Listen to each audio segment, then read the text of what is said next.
Bonjour et bravo. Physiquement, comment tu te sens? Parce que c'est un enchaînement assez costaud quand même depuis Shanghai. Ouais, c'est un enchaînement costaud. Et puis Shanghai, c'est les Masters sur 12 jours, donc il y avait le jour off entre chaque match. Là, non. Mais on va dire qu'il y a l'habitude, hein, même en Challenger, c'était comme ça tout le temps. Donc, non, non, tout va bien physiquement. Et un match un peu moins long aujourd'hui, donc un peu plus de temps pour récupérer pour demain, donc c'est cool. Bonjour Valentin, bravo. Les gens peuvent se dire que le 204e mondial qui gagnait un Masters 1000, c'était une forme d'anomalie.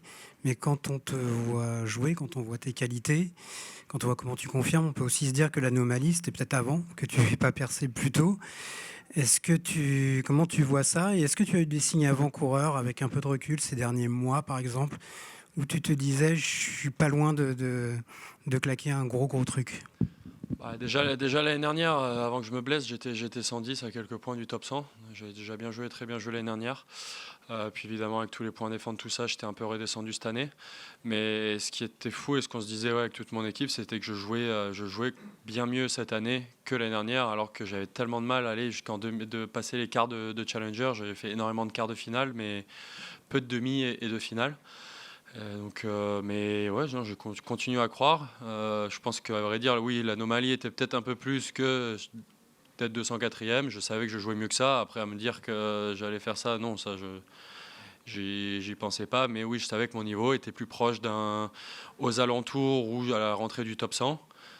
Puis dans le futur, essayer de rentrer dans les 50, mais qu'un peu plus loin dans les 200. Bonjour et bravo. On a beaucoup parlé de tout ce qui a changé autour de vous avec ce qui s'est passé à Shanghai, mais comment c'est de l'intérieur par rapport aux autres joueurs dans le vestiaire? Est-ce que là aussi les regards ont changé? Est-ce qu'il y a des choses, il y a eu des surprises? Comment ça se passe la vie avec des joueurs de classement que vous n'aviez pas côtoyés avant? Non, bah, ce qui est déjà tout ça, c'est très cool pour moi parce que j'ai la chance de côtoyer maintenant tous ces joueurs chaque semaine, depuis que ça soit à Shanghai, à Bâle la semaine dernière, à Paris ici.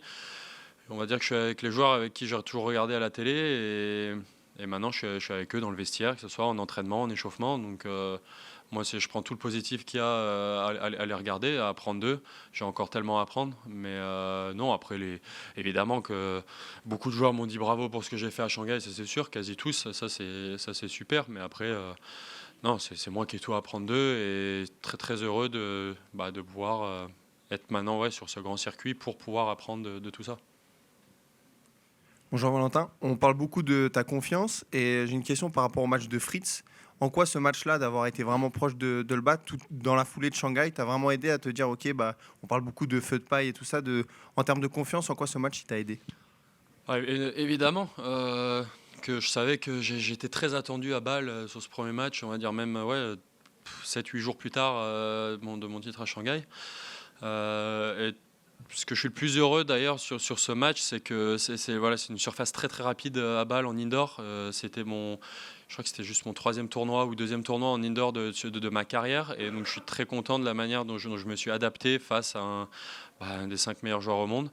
J'ai trouvé qu'il avait fait que lui avait augmenté son niveau de jeu au fur et à mesure du match. J'étais resté là dans la bagarre. Ça n'a pas été facile tout le temps, mais bon, je suis passé à 2 points du match. J'ai perdu, mais à aucun moment ce match m'a fait baisser ma confiance ou quoi. Ça m'a donné énormément de boost et ça m'a donné encore plus envie de venir ici derrière.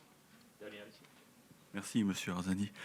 Euh, Est-ce que tu avais en tête une sorte d'opération séduction vis-à-vis du public parisien, alors qu'on sait que tu allais se marquer le petit drapeau rouge et blanc, et je crois que finalement tu as kiffé, quoi. Il était acquis à ta cause. Non, ouais, évidemment, aujourd'hui, j'ai pu kiffer à fond par rapport à hier ou même, on va dire, le match en lui-même hier, c'était un petit peu plus dur de kiffer, beaucoup plus de tension, tout ça. Aujourd'hui, voilà, j'ai pu vraiment revenir. Je suis arrivé détendu sur le match, j'ai pu lâcher mes coups directs sur les premiers jeux, même si Cameron jouait super bien. Et puis j'ai l'impression que ouais, j'ai commencé à aller chercher le public à vraiment un moment où je sentais que j'en avais besoin.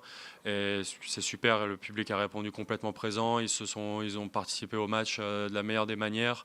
Je pense que tout le monde a adoré le moment, tout le monde a adoré le match et moi le premier. Ouais.